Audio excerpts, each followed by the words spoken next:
In this video, we're going to talk about action potentials. In the first step of an action potential, we're going to have a neurotransmitter, which is going to cause a ligand-gated sodium channel to open up. And if you've not already watched my video on gated channels in the cell membrane, make sure you go ahead and watch that so you understand what's going on here. All right, so this neurotransmitter, it's going to cause this ligand-gated sodium channel to open.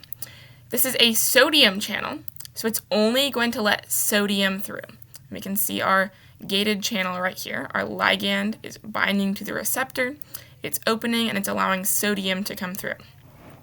Sodium has a high concentration outside the cell, so if we have this channel opening, sodium is going to travel down its concentration gradient into the cell. So down the concentration gradient, this is passive transport, into the cell. Sodium has a positive charge, and so we are bringing a positive charge into the cell. This positive charge coming into the cell is going to cause the membrane voltage to become less negative. Our resting membrane potential, remember, is around negative 70 millivolts right here. And so this sodium coming into the cell, causing the membrane to become less negative, is going to bring us up to negative 55 millivolts. If we don't make it to negative 55 millivolts, then we're not going to generate an action potential. We're just going to go back down to negative 70. And if we make it to negative 55, which is the threshold charge, negative 55 millivolts, then we're going to continue on to the next step. So if we make it to negative 55 millivolts with that sodium coming into the cell, then that is going to trigger our voltage-gated sodium channels to open. So our voltage-gated sodium channels are going to open once we get to negative 55 millivolts in the cell membrane. And remember, sodium has a high concentration outside the cell, so these channels opening are going to allow sodium, with its positive charge, to come into the cell. This positive charge coming into the cell is going to make the membrane become even less negative. It's going to bring us all the way up to 30 millivolts. Once we get to 30 millivolts, then our sodium channels are going to close. So here we have our closed sodium channels. But once the voltage reaches 30 millivolts, then our voltage-gated potassium channels over here are going to open. And remember, potassium is high inside the cell. We have a high concentration inside the cell. And so potassium is going to leave the cell. This is another form of passive transport. We're going down the concentration gradient from a high concentration to a low concentration. This potassium also has a positive charge, and this positive charge leaving the cell is going to cause the membrane to become more negative. So we were at 30 millivolts here. Our voltage-gated potassium channels are going to open. They're only going to let potassium through. This potassium is going to rush out of the cell. It's going to go out of the cell, causing the voltage to become more negative. So we're going to come back down to negative 70 millivolts. Our potassium channels are slow to close, and this is hyperpolarization, because since they don't close right away, we're going to be losing even more potassium out of the cell. Even more of these positive charges are leaving, and the membrane is going to become even more negative than before. So we were at negative 70 millivolts here. We're going to keep going down. We're going to become even more negative. And then after these potassium channels close, the membrane is going to return to its normal charge. So we're going to go back up to negative 70 millivolts. And there are a few stages during the action potential called refractory periods. We have the absolute refractory period, and during the absolute refractory period, we can absolutely not generate a new action potential. So no new action potential can be generated during this period. And this period is from about negative 55 millivolts once we start our depolarization, all the way till we get back to negative 70 here, once we've repolarized, but before hyperpolarization begins. This is our absolute refractory period.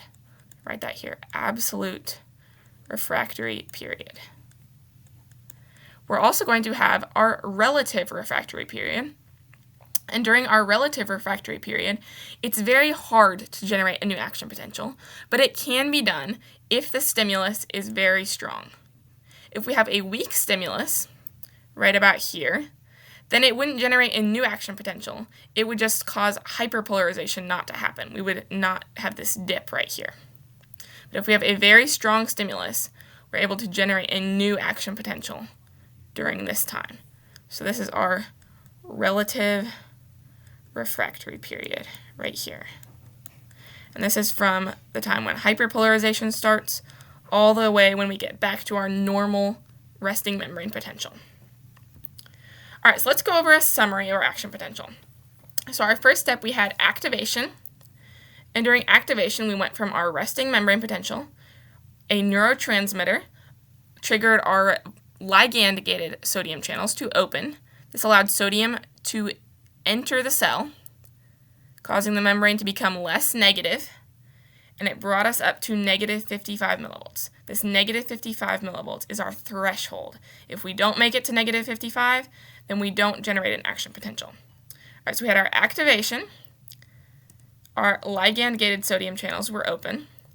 Now once we get to negative 55 millivolts, we're going to start depolarization. So our voltage-gated sodium channels are going to open. This is going to bring us all the way up to 30 millivolts. And this is because sodium is coming into the cell, bringing its positive charge with it. Now once we get to 30 millivolts, we're going to start repolarization. In repolarization, our voltage-gated sodium channels are closed. Our voltage-gated potassium channels are open, allowing potassium to leave the cell, taking the positive charge with it, and causing repolarization. We're coming back down to negative 70 millivolts.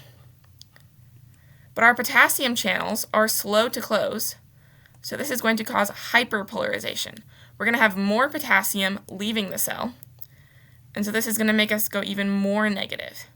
But then our potassium channels are going to close, and we're going to get back to our resting membrane potential.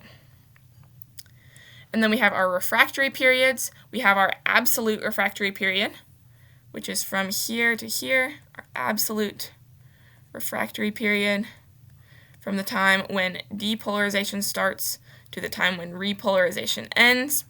And this is our absolute refractory period. We absolutely cannot generate a new action potential during this time. And then our relative refractory period is going to be during hyperpolarization.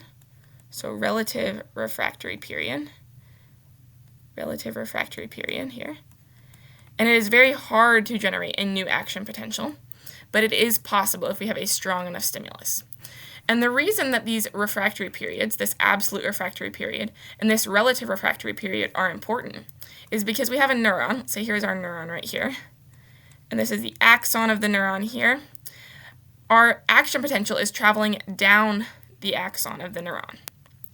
So it's starting up here, and then it's traveling down this way. These refractory periods make it so that the action potential cannot travel back up the axon. Because if this area right here just had the action potential, it has a time period where a new action potential cannot be generated. So the action potential being generated right here causes the action potential down here. But the action potential down here cannot cause a new action potential up here because of that absolute and that relative refractory period.